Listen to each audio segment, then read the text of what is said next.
Сәлеметсіздер ме менің көрермендерім?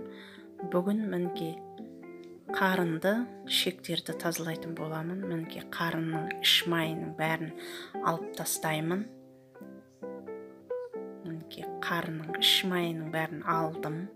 Мынау қызыл өңеш, оны байлап қойдым. Қарын, мына жерде ұлтабар бар.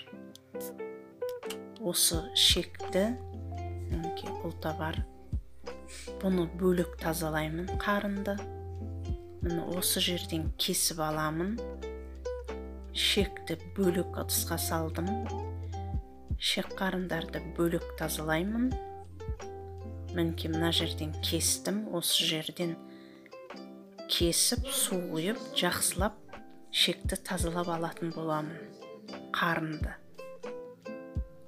Міне шектерді мұздай суға салдым. Кішкене мұздасын деп, өйткені малды сойған кезде шек қатты ыстық болады.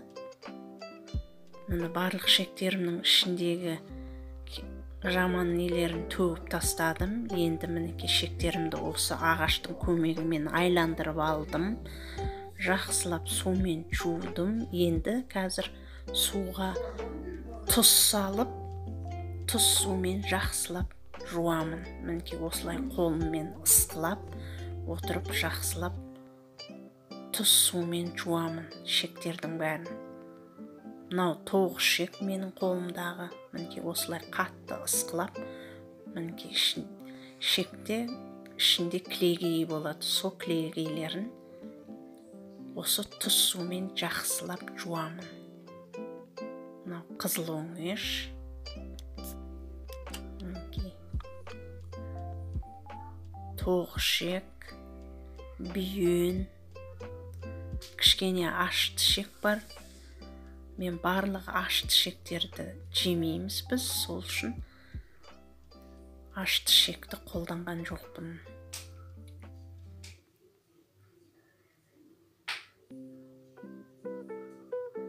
Мінекей өстіп 10 шақты рет бірінші жай сумен ішін тазалап алдым.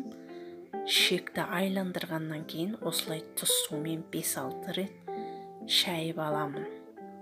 Сонда ішіндегі мінекей осылай жақсылап бәрін тазалап алдым. Мынау бүйен. Мынау да бүйен.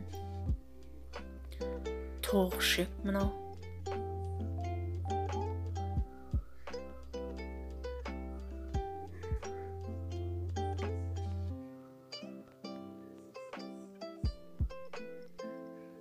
Енді осыларды өріп аламын.